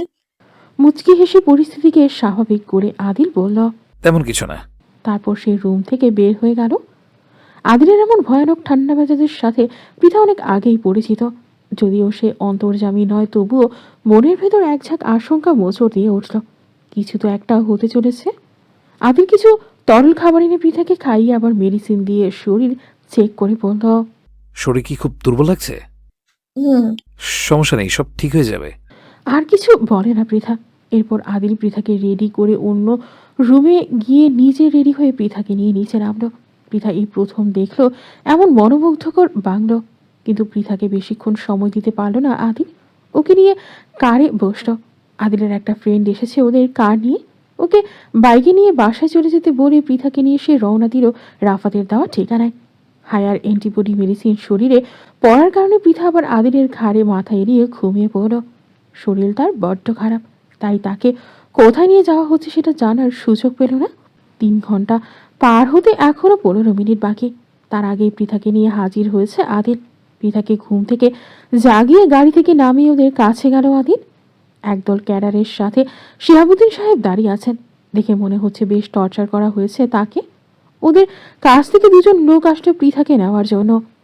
রাফাতকে দেখে পৃথার হৃদস্পন্দন যেন বন্ধ হতে চায়। শঙ্কা আর আতঙ্কের দোলাচলে তার শ্বাস প্রশ্বাস ভারী হয়ে আসছে। সে আদিলের বাহু চেপে ধরে ভীত চোখে চাইল সামনের 2জনের দিকে। পৃথা যেতে না চাওয়াতে রাফাত নিজে এসে পৃথার গায়ে হাত দিতে পৃথা দুর্বল অবস্থায় রাফাতের গালে একটা চর মেরে ক্লান্ত স্বরে বলে উঠল, আমি বলিনি আদিলকে ছাড়া আমি কোথাও যাব না। রাফাত ভেতরে ভেতরে প্রচণ্ড রেগে গেলেও তা প্রকাশ না করে পৃথাকে জোর করে ওর সাথে নিয়ে গেল। পৃথার আর্তনাতে আদিলের 2 চোখ উপচে শুধু জলই বের হলো। কিন্তু ওর করার কিছুই রইল না। প্যান্টের পকেটে 2 হাত গুজিয়ে দিয়ে নীরবে সেই দৃশ্য দেখতে লাগলো। পৃথা চোখের আড়াল হতেও 2 হাতে চোখের পানি মুছে বাবাকে নিয়ে নিজের বাসায় চলে এলো। আসার সময় ওর এক ফ্রেন্ডকে কিছু ভিডিও পাঠিয়ে দিয়ে বলল, 5 মিনিটের মধ্যে এদের ইনফরমেশন চাই। একটু দেরি হবে দোস্ত। আমার দ্রুত চাই। বলে কল কেটে দিল আদিল। শিহাবুদ্দিন সাহেব চুপ করে মুখটা মলিন করে রইল। তার জন্য ছেলে কষ্ট পাচ্ছে এটা তিনি মেনে নিতে পারছেন না। তিনি আদিলের মাথায় হাত বোলাতেই আদিল গাড়ি ব্রেক করে রাস্তার পাশে। বাবার হাত নিজের গালে বুলিয়ে চোয়াল শক্ত করে বলল, ওদের আমি একজনকেও শান্তিতে রাখবো না। সকাল 10টা বাজে। রাফাত পৃথাকে নিয়ে বাসায় আসে। সাথে ক্যাডার বাহিনী লিডার সহ সদস্যগণ ও বাসায় এসেছে। আদিল প্রচণ্ড ডেঞ্জারাস ছেলে, ওকে বিশ্বাস নেই। এমনকি রাফাত রিয়াদকেও বাসায় ডেকেছে। আজই পৃথার সাথে তার বিয়ে হবে। রাফাত মনে মনে প্রচণ্ড রেগেছিল। এদিকে পৃথা পুরো রাস্তায় রাফাতের সাথে হাতাহাতি করে দুর্বল হয়ে পড়েছে। ও আর মাথা তুলতেই পারছে না। গায়েও প্রচণ্ড জ্বর এসেছে। এসব দেখে আশিকুর সাহেব বাধা দিতে যেতেই অসতর্কতায় রাফাত না দেখে তাকে গায়ের শক্তিতে ধাক্কা দেয় এবং পরে কলার চেপে ধরে টেনে তুলতে ওর হুঁশ হয় এটা তার বাবা। রাফাতের এহেন কাণ্ডে স্তম্ভিত হলে উপস্থিত সকলে। রাফাত নিজেও বুঝতে পেরেছে সে কি ভুল করেছে। একটু চুপ থেকে আবার পৃথাকে টেনে ওপরে নিয়ে গেল। হাসান এসব দেখে ছুটে যেতেই ক্যাডারদের কিছু সদস্য তাকে ধরে ফেলে। রুমে পৃথাকে এনে বাথটবে পানি ছেড়ে সেখানে ওর মাথা খুশিয়ে ধরে রাফাত গলা ফাটিয়ে চিৎকার দিয়ে বলল, শুধু তোমার জন্য এত কিছু ঘটছে, সবার সামনে আমার গায়ে হাত তোলা। তোমাকে এমন শাস্তি দিব যাতে সারা জীবনের জন্য সেটা মনে থাকে। পৃথার দম বন্ধ হওয়ার উপক্রম ও শুধু ছটফট করতে লাগে। রাগে মনে হচ্ছে রাফাত পৃথাকে আজ মেরে ফেলবে। ওদিকে রিয়াদ দৌড়ে এসে দেখে পৃথার ওই অবস্থা। সে রাফাতকে ধাক্কা দিয়ে পৃথাকে বাথটব থেকে তুলে চিৎকার দিয়ে বলে ওঠে, পাগল হয়ে গেছেন। বেশি বাড়াবাড়ি কিন্তু কখনোই সহ্যকর নয়। এমন কিছু করবেন না যাতে কারো ধৈর্য ত্রুটি হয়। পৃথাকে নিয়ে অন্য রুমে চলে যায় রিয়াদ। তারপর রাহিকে ডেকে ওর কাছে রেখে বলল, ওর তো অনেক জ্বর, তুমি ওকে দেখো, আমি আসতে। রিয়াদ খানিকটা দৌড়িয়ে বাসা হতে বের হয়ে চলে যায়। 1 ঘন্টা না পেরোতেই আদিলের আগমন ঘটে রাফাতের বাসায়। বাসার বাহিরে প্রায় 150 জন স্টুডেন্ট অবস্থান নিয়েছে বলে দারোয়ান গেট খুলতে বাধ্য হয়েছে। স্টুডেন্টগুলো এমন করে অবস্থান নিয়েছে যাতে কারো সন্দেহ হবে না তারা এই বাসাকে ফলো করছে। আদিল বাসায় ঢুকে ক্রোধে রাফাত বলে একটা হুঙ্কার ছাড়ে। ক্যাডার দলের লিডার তার অস্ত্র বের করে আদিলের দিকে তাক করতেই আদিল বিশাল একটা অঘটন ঘটায়। সবাই কিছু বোঝার আগেই পকেট থেকে একটা ধারালো ছুরি বের করে হাতের মুঠোয় নিয়ে নিল সে। তার মুহূর্তের ব্যবধানেই লিডারের গলা দিয়ে আঘাত করল সেটা। প্রথম আঘাতে চিৎকার করার আগেই দ্বিতীয় আঘাতটা শ্বাসনালী ভেদ করে গেল। গলা থেকে আওয়াজ বের হয়েও যেন হলো না। আদিল দেখলো লোকটি ছটফট করছে, গলা থেকে গড়গড় আওয়াজ বের হচ্ছে। 1 2 3 4 9 10। লোকটি নিথর দেহ পড়ে রইল, খেল খতম। এমন মর্মান্তিক দৃশ্য যেন উপস্থিত সবার বুকে জ্বলন্ত হাঁপড় টেনে গেল। আদিলের এমন ভয়ঙ্কর কদাকার হত্যাকাণ্ডে রাহেলা বেগম ভীষণ জোরে আর্তচিৎকার দিয়ে ওঠে। বাকি ক্যাডার সদস্যদের পা বিরতিহীন ঠকঠক করে কাঁপতে লাগলো। এদিকে মায়ের চিৎকারে রাফাত রুম থেকে বের হয়ে এসে দেখলো ফ্লোরে লাশ পড়ে আছে, কিন্তু কে খুন করলো সেটাই সে বুঝতে পারল না। ও নিচে আসতেই আচমকাই আদিল এসে ওর সামনে দাঁড়ালো। রাফাত হক চকিয়ে ওঠে আদিলকে দেখে। সে কিছু বুঝে ওঠার আগেই ওর শার্টের কলার ধরে আগে গোটা কয়েক থাপ্পড় মারো আদিল। এতজন মানুষের সামনে থাপ্পড় খাওয়াতে রাফাত খেপে গেল, কিন্তু এতে আদিলের কোনো যায় আসে না। কর্নারে রাখা ফ্লাওয়ার বাস তুলে ওর পিঠে ধাম করে মেরে দিয়ে আদিল চিৎকার করে বলতো, আমার বাবার গায়ে হাত তোলা! তোর সাহস কি করে হলো আমার বাবাকে থাপ্পড় মারা? তোর হাতই আজকে কেটে ফেলবো, ওই হাত থাকার কোনো যোগ্যতাই নেই। কথাগুলো বলেই রাফাতের হাতেই মুচড়ে ধরো আদিল। চোখের সামনে এমন মৃত্যু খেলা দেখে রাহেলা বেগম আদিলের দিকে এগিয়ে যেতেই আশিকুর রহমান রাহেলার হাত চেপে ধরে আটকালেন। এদিকে কিল লাথি যা পারছে সব দিয়ে রাফাতকে তুলে ধরা করতে লাগলো আদিল। ওকে নিচে ফেলে দিয়ে ওর বুকের উপর পা তুলে দিয়ে বলল, আমি ইচ্ছা করলে তোর বাবাকে আঘাত করে আমার বাবার সাথে হওয়া অন্যায়ের শোধ নিতে পারতাম, কিন্তু আমার বাবা আমাকে এমন শিক্ষা কোনোদিনও দেননি। রাফাত ওই অবস্থায় রুদ্ধশ্বাসে বলে উঠল, আমাকে নিয়ে চিন্তা না করে এবার নিজেকে নিয়ে চিন্তা করো। একজনকে খুনের দায়ে তোর অবস্থা কি হবে সেটা নিয়ে ভাব। শালা এত মায়ের খাওয়ার পরও কথা থামে না তোর? কলিজা ছিটে হাতে ধরিয়ে দেব। বলে আদিল কয়েকটা লাথি মারল রাফাতকে। ক্যাডার দলের বাকি সদস্যরা এমন কেলানি দেখে ভয়ে তারা অনেকটা সেটিয়ে গেছে। তারা যে সাটিয়া পার্টির সাথে জড়িয়ে পড়েছে সেটা ভালো করেই বুঝতে পেরেছে, কিন্তু তারা রাফাতের থেকে মোটা অঙ্কের টাকা নিয়েছে এবং চোখের সামনে তাদের লিডারের পড়ে থেকে নিথর দেহ দিকে চুপ থাকতে পারে না। 8 জন সদস্যের মধ্যে 5 জনই তাদের রিভলভার হাতে নিয়ে আদিলকে টার্গেট করল। আদিল রাফাতকে ছেড়ে দিয়ে সে মৃত বডির গলা থেকে ছুরিটা টেনে তুলে সেটার রক্ত রুমালে মুছতে মুছতে বলল, আমি হিসাব ছাড়া কোনো কাজ করি না। তোমাদের নেতা বিধু বসাক ওরফে গলা কাটা বিধু, যে কিনা 43টা ধর্ষণ, 12টা মার্ডার, বিভিন্ন জায়গা দখল সহ কয়েকটা থানায় তার নামে 18টি মামলা রয়েছে। ওপর থেকে তার জন্য ক্রসফায়ার জারির নির্দেশ দেওয়া হয়েছে। আইনের ফাঁক ফকড় দিয়ে নিজেকে এতদিন বাঁচালেও এবার জাত শত্রুর হাতে ধরা খেয়েছে।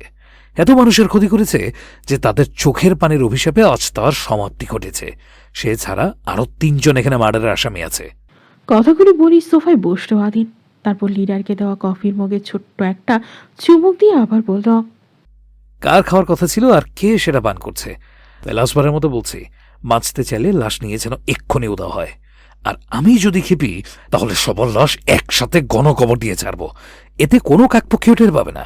তাছাড়া এখন একটু অন্যরকমই ধামাকা করতে চলছে। গ্যাং সদস্যদের মাঝে একজন ছিল খুবই ভীতু টাইপের। সে আদিলের পায়ের কাছে বসে পা ধরে বলল, ভাই আপনি যে কি জিনিস সেটা ওই মূর্খের দল না বুঝলেও আমি বুঝে গেছি। আপনি বাঁচলেও বাপের নাম। আমি বিধু দাদাকে নিয়ে যাচ্ছি।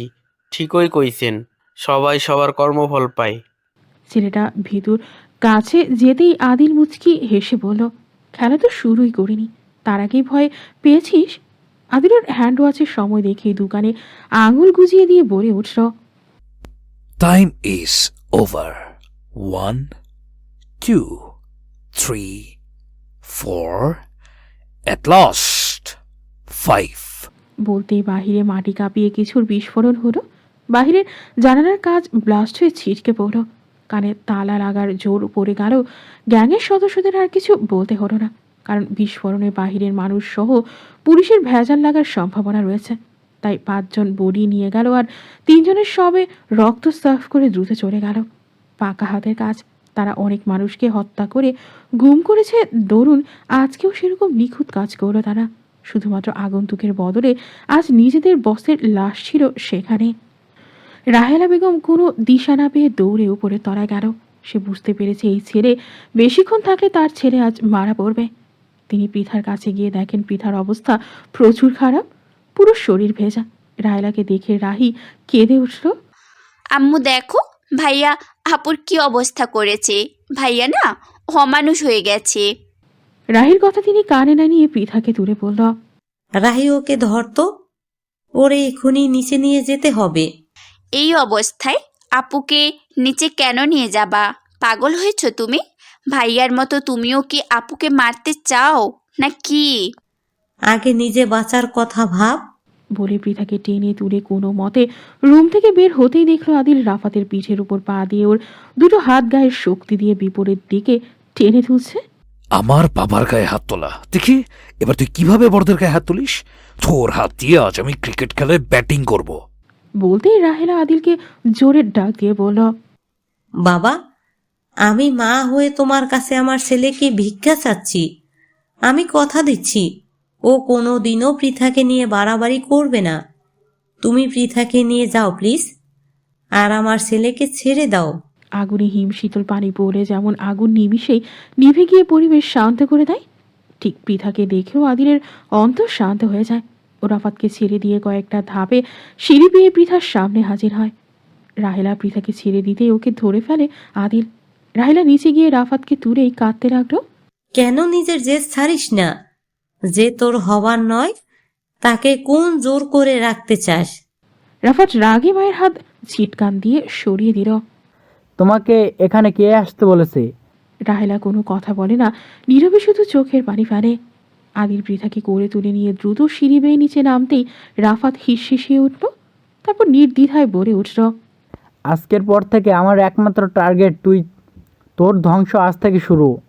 রাফাতের কথা শুনে আদিল থেমে যায়। পৃথাকে নিয়ে পেছন ফিরতেই রাহেলা বেগম চমকে ওঠে। সে কিছু বলার আগেই আদিল এসে ওর বুক বরাবর একটা লাথি মারতেও ধর পড়িয়ে ফ্লোরে পড়ে গেল। আদিল আক্রোশের স্বরে বলল, আমার মা নেই, তাই মায়ের কষ্ট আমি বুঝি। এই জন্য, শুধু এই জন্য তোর মমতাময়ী মায়ের কথাতে তোকে ছেড়ে দিলাম।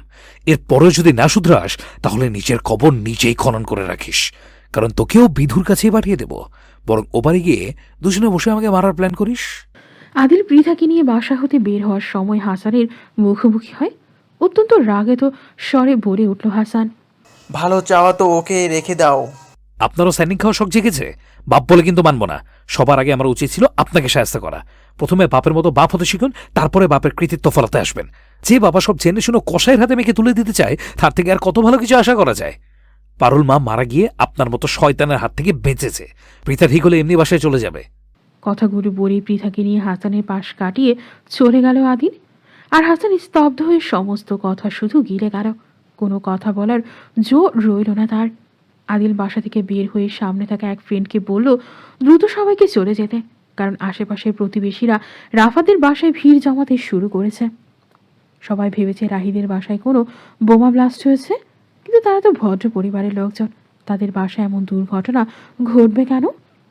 এলাকাবাসীর অভিযোগে পুলিশ এসে চেক করে তেমন বোঝা গেল গাড়ির সিলিন্ডার বিস্ফোরিত হয়েছে। পুলিশেরা বাসার ভেতর ঢুকেই রাফাত সবকিছু খুলে বলল। এটা যে সাধারণ কোনো বিস্ফোরণ নয়, সেটা রাফাতের জবানবন্দিতে সবকিছু স্পষ্ট হলো। এখানে একটা মার্ডার হয়েছে সেটার বিবরণও দিল রাফাত। রাহেলা বেগম সহ সবাই চুপ ছিল। সব প্রমাণাদি যখন আদিলের বিপক্ষে, তখন শুধুমাত্র একটা লোকই এতক্ষণ পর তার মুখ খুলল এবং এই সমস্ত ঘটনা মিথ্যা ও বানোয়াট বলে দৃঢ় গলায় বলে উঠল তার ছেলে একজন মানসিক রোগী। নিজের পছন্দ মতো মেয়েকে বিয়ে করতে না পেরে এসব ঘটনা ঘটাচ্ছে। আমার বৌমা এখানে উপস্থিতি আছে, তার বয়ান আপনারা নেন।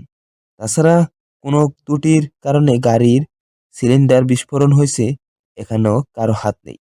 এর মধ্যে আশিকুজ্জামান আবিদা ও তার বাবাকে ফোন করে আনিয়েছে। তিনি আবিদাকে বলেছেন এটাই তার জন্য প্রথম ও শেষ সুযোগ। এই সুযোগের যদি সদ্ব্যবহার সে করতে পারে, তাহলে রাফাতকে স্বামী হিসেবে পাওয়ার সম্ভাবনা রয়েছে। শ্বশুরমশাইয়ের কথা অনুযায়ী আবিদাও সাক্ষ্য দিল রাফাতের সমস্ত কথা মিথ্যা। শেষে স্বামীর ওপর রাহেলা বেগমও কথা বলতে পারলেন না। সবকিছু মিটিয়ে কোনো প্রমাণ না পেয়ে পুলিশ বাসা হতে বিদায় নিতেই আশিকুর সামান সাফ করা কথা বলে দিলেন।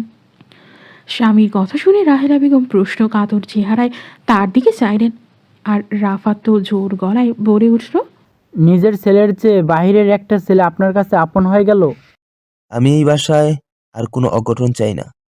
আবিদাই এই বাসার পুত্রবধূ, প্রয়োজনে আবার বিয়ে হবে তাদের। আমি ছেলেটার মাঝে দেখেছি তার বাবার প্রতি শ্রদ্ধাবোধ এবং সম্মান। যা আমি আমার ছেলের মধ্যে বিন্দু পরিমাণে পাইনি। আমি আমার ছেলেকে সঠিক শিক্ষা দিতে পারিনি। বাবা হিসেবে এটা আমার ব্যর্থতা। শুধু সার্টিফিকেট অর্জন করলে হয় না, বরং তাকে সুশিক্ষিত হতে হয়, যেটা আমার ছেলের ভিতর বিন্দু পরিমাণ নেই। তাই সে আমার কাছে একজন মানসিক রোগী হিসাবেই বিবেচ্য। বাসায় এক প্রকার ঝড় বয়ে গেল। হাসান পৃথার বড় মামাকে নিয়ে নিজের বাসায় রওনা দিল। পৃথা অচেতন অবস্থায় শুয়ে আছে। ডাক্তার সাহেবও চিন্তিত মুখে পাশেই বসে আছে জ্ঞান ফেরার অপেক্ষায়। শিহাবুদ্দিন সাহেব আর দীপ্তি ডাইনিং হলে সোফায় বসে আছে। ঘন্টা দুয়েক আগে পৃথাকে কোলে নিয়ে আদিল বাসায় ঢোকে। তখন পৃথার পুরো শরীর ভেজা এবং সে অচেতন ছিল।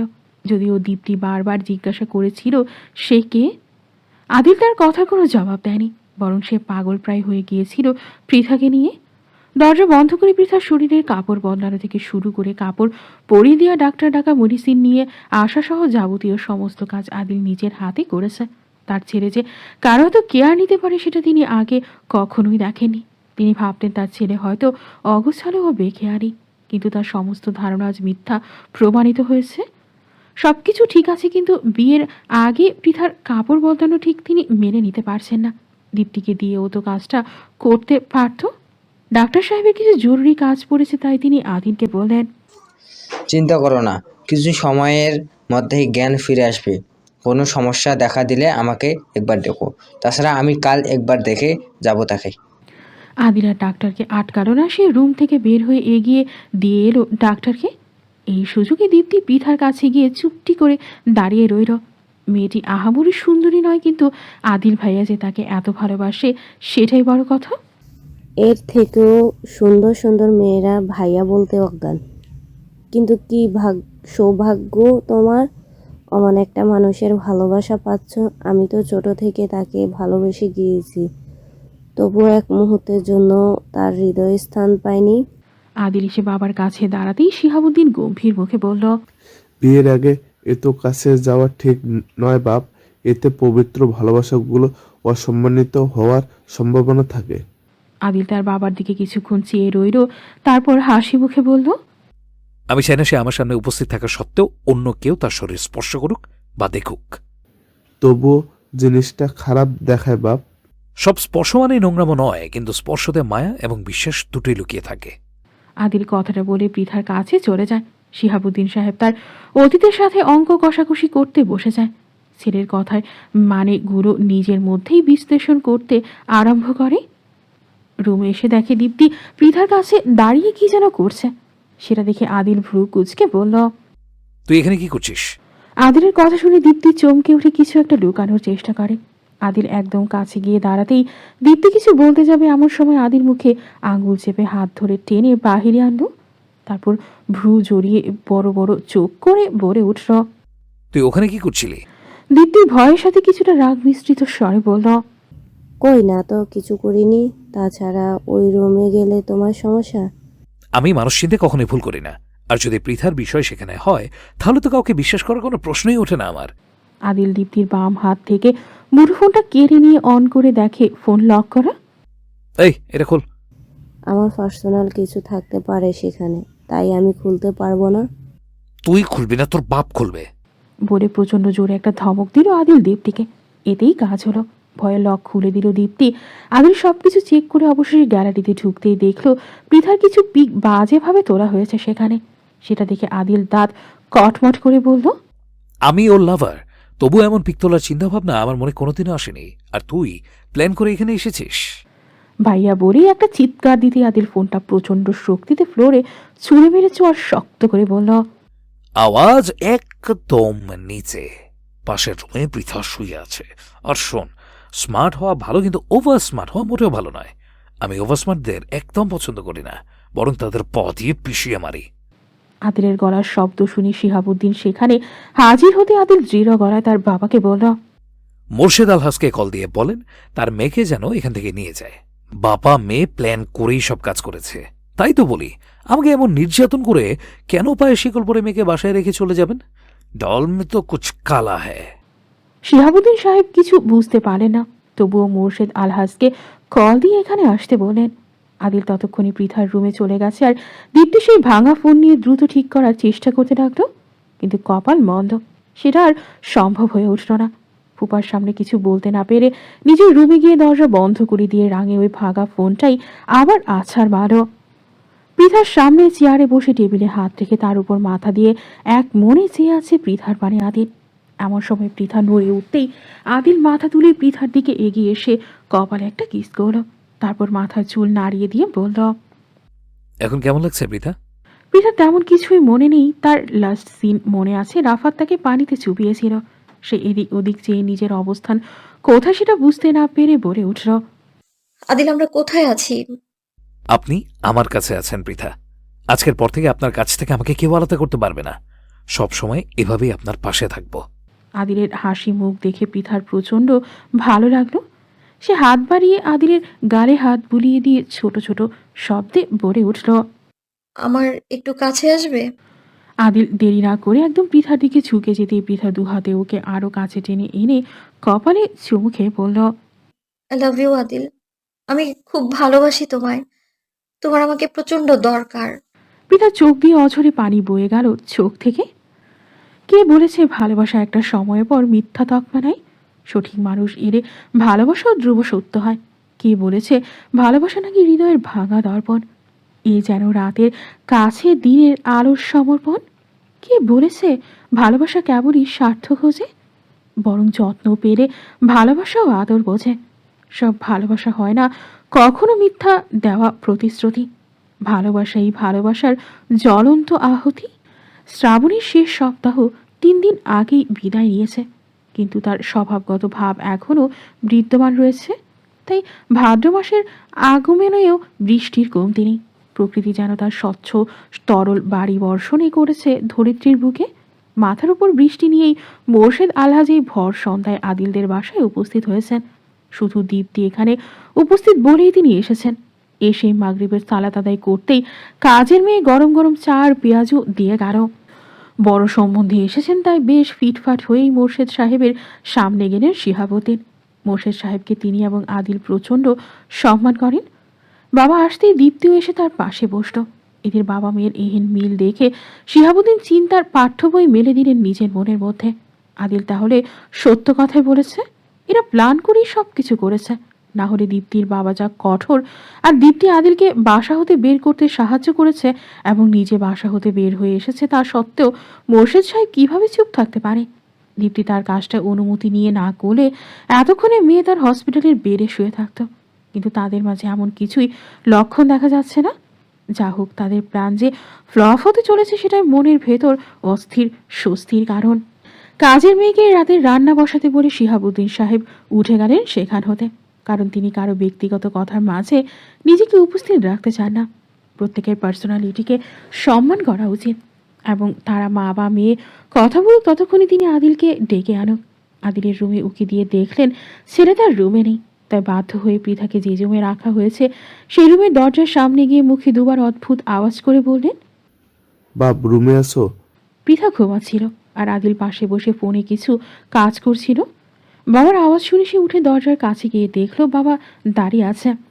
তোমার মামা এসেছেন, তুমি কি তার সাথে দেখা করবে? তিনি দীপ্তির সাথে কথা বলেছে। কথাগুলো বলে একটু থামলেন, তারপর রুমের ভেতর উকি দিয়ে বলেন, প্রীতার শরীর ভালো আছে, মেয়েটা তো শুধু ঘুমেই আছে আসার পর থেকে। ওনার শরীর আগে থেকে বেটার। বেশি পাওয়ারের মেডিসিন নেওয়ার জন্যই শরীর দুর্বল হয়ে পড়েছে, তাই ঘুমোচ্ছে। যত বেশি রেস্ট নেবে ততই ওনার শরীরের জন্য ভালো। আচ্ছা, রেস্ট নেক। শোনো, পৃথার কথা যেন তোমার মামা না জানে। ওনার মাথা একটু গরম, কি বলে ফেলবেন, এতে পৃথার খারাপ লাগতে পারে। এমনি ও অসুস্থ, এ তো স্ট্রেট ও নিতে পারবে না। জি বাবা, আপনি জান আমি আসি। বলে আদিল পেছন ফিরে পৃথার দিকে চাইল, তারপর বাবার পিছু পিছু ডাইনিং রুমে এসে মামাকে সালাম দিয়ে সোফায় বসে পড়ল। আলহাজ সাহেব ক্রূর দৃষ্টিতে একবার আদিলের দিকে চেয়ে আবার ওর বাবার দিকে চাইল। ইতিমধ্যে তিনি চা সহ পেঁয়াজও শেষ করে ফেলেছেন। কোনো বনিবনা ছাড়াই তিনি শিহাবুদ্দিনের কাছে একটা প্রস্তাব রাখলেন।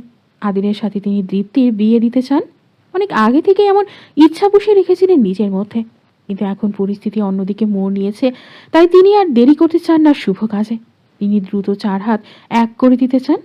আগে কি হয়েছে না হয়েছে সেটা তিনি বলতেও চান না, আবার জানতেও চান না। শিহাবুদ্দিন কিছু বলতে যাবেন এমন সময় আদিল ওর বাবার হাত চেপে ধরল, কারণ সে জানে তার মামার কথার উল্টো পৃষ্ঠে কেউ কথা বলে তিনি তাকে মানহানি করতে কুণ্ঠবোধ করেন না। আদিল চায় না তার বাবা সবার সামনে অসম্মানিত হোক। এদিকে আদিলের কোনো মন্তব্য না পেয়ে মোর্শেদ সাহেব মনে মনে বেশ খুশিই হলেন। তিনি মেয়ের দিকে চেয়ে ইশারা করে বুঝিয়ে দিলেন তার কথার উপর কারো কথা হয় না। বেশ সময় পর তারা এই মহাখুশির মধ্যে সবাইকে নিয়ে রাতের খাবার খেলেন একসাথে, এবং দীপ্তিকে নিয়ে তিনি চলে গেলেন বাসা হতে। যাওয়ার আগে বলে গেলেন গ্রামের বাসায় গিয়ে আদিলের সাথে দীপ্তির বিয়ে সম্প্রদান করতে চান।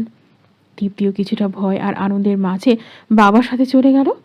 হয়তো দীপ্তির মনে লাড্ডু ফুটছে আদিলের সম্পর্কে না জেনে, কারণ আদিলের নীরবতা সবসময় কাজে দেখিয়ে দেয়। এদের খাবারের মাঝে পৃথাকে আনা হয়নি, এমনকি মোর্শেদ সাহেবকে হয়তো বলেনি দীপ্তি যে পৃথার অবস্থানই বাসাতেই ছিল। হয়তো বলার মতো সময় হয়ে ওঠেনি, কিন্তু যখন শুনবে তখন কালক্ষণও দেরি করবে না এখানে ব্যাক করতে। তাই যা করার এক্ষুনি করতে হবে। আদিলও চায় না তার মামার সম্মুখে বেয়াদবি করতে। রাত 9টা বাজে। আজ দ্রুতই খাবার খাওয়া হয়েছে। রাত্রি 11টার নিচে কখনো খাবার খায় না আদিল। মাথায় অনেক দুশ্চিন্তা। মামার এমন কাণ্ডের জবাব দিবে কিভাবে সেটাই ভাবছে ও। ভাবনার মাঝে পৃথার রুমে উপস্থিত হয় আদিল। পৃথা তখন বসে থেকে আদিলের মোবাইল চেক করছিল। যদিও ফোনের লক খোলার কথা নয় পৃথার, তবুও হয়তো সক্ষম হয়েছিল লক খুলতে। আদিল নিশ্চুপে বেডের ওপর গিয়ে বসে একসঙ্গে পৃথার দুটো পা টেনে নিয়ে নিচে নামিয়ে এক মুহূর্ত দেরি না করে ওর কোলে মাথা রেখে কোমর জড়িয়ে ধরে শুয়ে পড়ল। এমন আচমকা কাণ্ড দেখে পৃথা বিধ্বস্ত হয়ে যায়। কিছু সময় লাগে তাকে স্বাভাবিক হতে। তারপর সে ফোন রেখে আদিলের মাথায় হাত বুলিয়ে দিয়ে আদুরে গলায় বলল, মামা এসেছিল? আদিল পৃথাকে আরো শক্ত করে জড়িয়ে ধরে বলল, আপনার শরীর এখন কেমন আছে? আমার সাথে কি এখন বাইরে যেতে পারবেন এই অবস্থায়? যদিও ওর শরীর দুর্বল তবুও আদিলকে খুশি করার জন্য বলল, পারবো। উত্তর দিয়ে আদিলের চুল টেনে কপালে দীর্ঘ একটা কিস করল পৃথা। আদিল আর দেরি করে না, মুহূর্তে পৃথাকে শুধু রেইনকোট পরিয়ে দিয়ে বাসা হতে বের হলো। যাওয়ার আগে বাবাকে দৃঢ় গলায় বলে গেল, মামা হয়তো কিছু সময়ের মধ্যেই আবার ব্যাক করবে। আপনি বলবেন আদিল বাসায় নেই, আর ওনার সাথে তর্কে জড়াবেন না। বাকিটা আমি দেখে নেব। বাসার বাহিরে এসে বাইক স্টার্ট দিতেই পৃথা এসে আটকে বাইকে বসল। আদিল ওকে ওর মতো করে বাইকে বসতে বলল। পৃথা ওর কথা মেনে নিয়ে ওভাবে বসতেই আদিল সামনে থেকে পেছনে হাত নিয়ে গিয়ে পৃথার হাত দুটো টেনে এনে ওর বুকে রেখে বলল, শক্ত করে জড়িয়ে ধরেন, না হলে বিভিন্ন উঁচু নিচু জায়গায় পড়ে যাওয়ার সম্ভাবনা থাকে। পৃথা ওকে শক্ত করে জড়িয়ে ধরে আদিলের পিঠে মাথা রাখতেই বাইক টান দেয় আদিল। পৃথা জানে না আদিল তাকে কোথায় নিয়ে যাচ্ছে। পৃথা নিজেকে যতটা বিশ্বাস করে তার থেকে হাজার গুণ বিশ্বাস করে আদিলকে। তাই চোখ বন্ধ করে এই বর্ষা মুখর রাতে পাড়ি জমিয়েছে আদিলের সাথে। আদিলদের বেরিয়ে যাওয়ার 15 মিনিটের মাথায় দরজায় কলিং বেল বাজতেই শিহাবুদ্দিন দরজা খুলে দিয়ে দেখলেন আদিলের মামা দাঁড়িয়ে আছে। আদিল আগেই বলেছিল তার মামা কিছুক্ষণের মধ্যে বাসায় আসবে। তিনি কথাটাকে তেমন গুরুত্ব দেননি। এই বৃষ্টির রাতে যে পথঘাট ভেঙে কেউ তার বাসায় আবার ব্যাক করবে সেটা জানা ছিল না শিহাবুদ্দিনের। মোর্শেদ সাহেব কাল বিলম্ব না করে বেশ রাগের সাথে ভেতরে ঢুকলেন। পেছনে দীপ্তিও দাঁড়িয়েছিল। তাকে দেখে একটা তাচ্ছিল্যের হাসি দিলেন আদিলের বাবা। সেটা দেখে লজ্জায় অপমানে দীপ্তি কুকড়ে গিয়ে মাথা নিচু করে রইল। পুরো ফ্ল্যাট চুষে খুঁজলেন আদিলদের। মোর্শেদ সাহেব কোনো জায়গা ফাঁকা রাখেননি, বরং ছাদেও গিয়ে দেখে আসতেন। তিনি জানতেন আদিল প্রচণ্ড চালাক ছেলে, কোনো কিছু বুঝতে তার দেরি হয় না, এবং সেই প্ল্যান ফ্লাফ করতে সে মোটেও সময় নেয় না। এবারও ভাগিনার কাছে নাকানি চোবানি খেলেন মোর্শেদ সাহেব। তার অত্যন্ত তীক্ষ্ণ মেধার জন্য মোর্শেদ সাহেব তাকে এত পছন্দ করতেন। আদিলকে কোথায় না পেয়ে রাগে ফেটে পড়েন তিনি। একটা মেয়েকে সে কিভাবে নিজের কাছে রেখে দেয়? তোমার ছেলের চরিত্র এত খারাপ, আর সেই মেয়েই বা তার পরিবারই বা কেমন যে একটা ছেলের কাছে দিনের পর দিন থাকতে দিচ্ছে। শিখার ছেলেটা একেবারে নষ্ট হয়ে গেল। শোন আদিলের বাবা, আজ যা কিছু হয়েছে তা মাফ করে দিচ্ছি। কাল অবশ্যই আদিলকে আমার সাথে দেখা করতে বলবে। তারপর কি করে ওকে সোজা পথে আনতে হয় সেটা আমার খুব ভালো করে জানা আছে। আপনি চলেন পাতায় পাতায়, আর আমার ছেলে চলে শিরায় শিরায়। মনের ভেতর আনন্দের উৎস খুঁজে পেলেন মোর্শেদ সাহেবের পরাজিত দেখে। বাসায় থাকলে বিয়ারের উৎসব করতেন শিহাবুদ্দিন, কিন্তু এখন তো আর সেটা সম্ভব নয়। তাই তিনি মনের ভেতরেই ককটেল পার্টি দিলেন। অনেক কষ্টে নিজেকে স্বাভাবিক রেখে জবাব দিলেন শিহাবুদ্দিন সাহেব, ভাইজান, আপনি কল করে ওকে বললেন না আপনার কথা ও বেশ মানে? আমি বললে হয়তো আমাকে যুক্তি দিয়ে বুঝিয়ে চুপ করে দিবে। তাছাড়া বাবা বলে ছেলের প্রতি একটু বেশি মায়া থাকে। ছেলের আবদারের কাছে আমার আবার ন্যায় অন্যায় কিছু নেই, বরং আপনি তাকে কথাগুলো বললে তখন আর না করতে পারবে না, কারণ সে হয়তো আপনাকে অন্তত সমীহ করে চলে। কাটা গায়ে নুনের ছিটা মারলো আর কি। শিহাবুদ্দিন এই সময়টাকে ঈদের খুশির মতো উপভোগ করতে লাগলো। সারা জীবন আমার জীবনের উপর মাতব্বরি করেছেন, শিখা কষ্ট পাবে বলে আপনার কথার কোনোদিনও অমান্য করিনি, কিন্তু সবাইকে কি একইভাবে পাবেন? শালা সাহেব। মোর্শেদ সাহেবের মুখ মলিন হয়ে গেল। তিনি অনেকবার আদিলকে কল দিয়েছেন, কিন্তু আদিল রিসিভ তো করা দূরে থাক, কল পর্যন্ত কেটে দিয়েছে সে। তারপর নাম্বার বন্ধ। এমন শীতল ও নিশ্চুপ অপমান তিনি জীবনেও হননি। এই কষ্ট রাখার জন্য তিনি কোনো জায়গা খুঁজে পাচ্ছেন না, কিন্তু সেই কথা তো আর শিহাবুদ্দিনকে বলতে পারছেন না। তিনি বললে যে তার নাক কাটা যাবে, তাই তিনি শুধু হিম বলে মেয়েকে নিয়ে বাসা হতে বিদায় নিলেন। ব্যাপারটা শিহাবুদ্দিনের কাছে মোর্শেদ সাহেবকে কৌতুক অভিনেতা ছাড়া কিছুই লাগলো না। অপমান তিনি পুষতে জানেন বটে। রাত 10:30। আদিল পৃথাকে নিয়ে একটা হোটেলে উঠেছে। রেইনকোট খুলে পৃথা বেডে বসে আছে আর আদিল বাইরে গেছে খাবার আনতে। রেইনকোট পরার পর যদিও পানিতে ভিজতে হয়নি তাকে, তবুও ঠান্ডা পানির স্পর্শ এখন শরীরে জ্বরের আভাস দিচ্ছে, সাথে হাড় কাঁপানো জুজু বুড়ির কাঁপুনি। কিছুক্ষণ পর ধোয়া ওঠা গরম গরম খাবার নিয়ে রুমে ফেরল আদিল। গরম ভাতে মাটনের তরকারি ঢেলে ভালো করে মেখে পৃথার মুখে তুলে দিতেই পৃথা মুখ অন্যদিকে করে বলল, খাবার বড্ড তিতা লাগে আদিল। ওকে এসব খেতে হবে না, একটু স্যুপ খান বলে ভালো লাগবে বলে পৃথাকে স্যুপ খাইয়ে দিয়ে ওর কপালে হাত রেখে জ্বর চেক করলো। শরীর হালকা গরম, ঠান্ডা আবহাওয়ায় আবার এমন সমস্যা হচ্ছে। অতিরিক্ত মেডিসিন সেবন করতে নেই, তাই পৃথাকে ঘুমোতে বলল আদিল। এরপর সে সমস্ত খাবার নিয়ে আবার নিচে গিয়ে ডাক্তারকে কল দিল এবং ডাক্তারের নির্দেশে কিছু জরুরি মেডিসিন নিয়ে আসলো। এসে দেখলো পৃথা ঘুমিয়ে পড়েছে গুটিসুটি মেরে। আদিল অতি যত্নে ওর শরীরে কম্বল জড়িয়ে দিয়ে অন্য একটা কম্বলের মধ্যে পা ডুবিয়ে পৃথার পাশে বসে রইল। যদিও সে ক্লান্ত, তবুও ঘুমালে চলবে না, তার হাতে অনেক কাজ বাকি রয়েছে। সে ফোন নিয়ে বসে পড়ল কাজগুলো করতে। ঘড়ির কাঁটা রাত 1টা ছুঁই ছুঁই। আদিল বসে ওর কাজ করছিল, এমন সময় অনুভব করলো পৃথা ঠান্ডায় কাঁপছে। ওর তো কাঁপার কথা নয়, জ্বর কি বালো তাহলে? পৃথার কপাল চেক করে দেখলো প্রচণ্ড জ্বর বেড়ে গেছে। তাই আদিল দেরি না করে ওর ডাক্তারকে কল দিয়ে পৃথার অবস্থার কথা বলতেই তিনি পৃথাকে ইঞ্জেকশন দেওয়ার কথা বলেন। তুমি ইঞ্জেকশন পুশ করতে পারবে তো? ডাক্তার এমন কথা আদিল বলে কল কেটে দিল। তারপর আদিল মেডিসিন বক্স বের করে সিরিঞ্জে মেডিসিন ভরে পৃথার হাতে সেটা পুশ করে দিল। এটার বিরূপ প্রতিক্রিয়া হয়েছে, জ্বর ও কাঁপুনি দুটোই বাড়তে পারে, কিন্তু আস্তে আস্তে সেরে যাবে। মেডিসিনটা খুবই কাজের। শরীরে মেডিসিন পড়ার কিছুক্ষণ পর বড্ড বাড়াবাড়ি রকমের কাঁপতে লাগলো পৃথা। দুটো কম্বল ছিল, সেগুলো শরীরে চাপিয়ে দেওয়ার পরও কোনো কিছুর সমাধান হলো না। সে বিরতিহীনভাবে ঠকঠক করে কাঁপছে। এটা দেখে আদিল পাথর হয়ে দাঁড়িয়ে রইল। আদিল দাঁড়িয়ে এক দৃষ্টিতে পৃথার দিকে চেয়ে রইল। সে কাজটি করবে কিনা এটা নিয়ে সিদ্ধান্তহীনতায় ভুগতে লাগলো। তার বিন্দুমাত্র ভুলের জন্য পৃথার কাছে সারা জীবন অপরাধী হয়ে থাকতে হবে। আল্লাহ আমাকে মানসিক শক্তি দিন বলে সেটির বোতাম খুলতে লাগলো আদিল। তারপর বিছানায় গিয়ে পৃথার একদম কাছে ঝুঁকে পড়ে ওর চুলগুলো সরিয়ে দিয়ে ঘাড় উন্মুক্ত করে সেখানে গভীর একটা কিস করলো। এরপর পৃথার গলায় মুখ ডুবিয়ে ছোট ছোট আদরে ওকে সিক্ত করে ফেলল। আদিলের স্পর্শে পৃথার শরীর বারবার শিহরিত হতে লাগলো। ও পাশ ফিরে আদিলের দিকে চেয়ে কাঁপা কাঁপা কণ্ঠে আদিল বলে ডাকতেই আদিলের মুখে আঙুল পুড়ে ওর কপালে ভালোবাসার চিহ্ন আঁকতে লাগলো। পৃথার অনুভূতি তখন আকাশচুম্বী। সে সবকিছু ভুলে গিয়ে তার প্রেমিক পুরুষের নিজের ভালোবাসা দিয়ে আবদ্ধ করার জন্য অগ্রসর হতে আদিল পেছন দিক থেকে পৃথার হাত দুটো শক্ত করে চেপে ধরল। কারণ পৃথার মাথার ভেতর সে একবার ধরা খেলে ভালোবাসার স্রোত তাকে অতলে তরিয়ে দেবে, যেখান থেকে ফেরার সাধ্য নেই ওর। তবু ওর মনের ভেতর ধীরে ধীরে চেনা অনুভূতির মাঝে অচেনা অনুভূতির বড্ড বাড়াবাড়ি করতে লাগলো। কিন্তু পৃথা অপ্রতিরোধ হয়ে বারবার আদিলকে ওর ওষ্ঠের স্পর্শ করার জন্য চেষ্টা করতে লাগলো। ভালোবাসার নিরীহান অগ্নিশিখায় বিষের মালা গলা পড়ে পৃথা বারবার মারতে চায় আদিলকে। আদিলের ঠোঁটে স্পর্শ করতে না পারলে ওর দিদি পৃথার দুটি স্পর্শ করল। এতে আদিল কারেন্টের শক খাওয়ার মতো পৃথাকে ঝটকা দিয়ে নিজের কাছ থেকে সরিয়ে দিয়ে উঠে বসল। 15 থেকে 16 বছরের এই দীর্ঘ জীবনের ভালোবাসা সে কলঙ্কের দাগ কখনো পড়তে দিতে চায় না। আগে উঠে যেতেই পৃথা তার দুর্বল শরীর দিয়ে কোনো মতে উঠে হাঁটুর উপর দাঁড়িয়ে পেছন দিকে আদিলকে জড়িয়ে ধরল। তারপর ওর ঘাড়ে ঠোঁট ডোবালো আদিলের ধৈর্যের বাঁধ অতিক্রম হওয়ার পথে। সে পৃথার কাছে থেকে নিজেকে সরিয়ে নিয়ে গিয়ে শার্ট জড়িয়ে পেছন থেকে ফেরো। পৃথা ছোট বাচ্চাদের মতো তৃষ্ণা কাতর চোখে অসহায়ত্বকে বরণ করে নিয়ে আদিলের পানে এক দৃষ্টিতে চেয়ে আছে। পৃথা কি বুঝতে পারছে না সে কি করতে চাচ্ছে? এমন চাহনি আদিলকে উন্মাদ করার জন্য যথেষ্ট। তাই কোনো রিস্ক না নিয়ে রুম থেকে বেরিয়ে পড়ে পৃথাকে রুমে একা রেখে।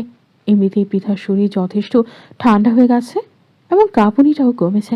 কিছুক্ষণের মধ্যে হয়তো ঘুমিয়েও পড়বে। ব্যালকনির ঠাই লাগিয়ে দিয়ে রেলিংয়ের ওপর আরো কাছে এগিয়ে গেল আদিল।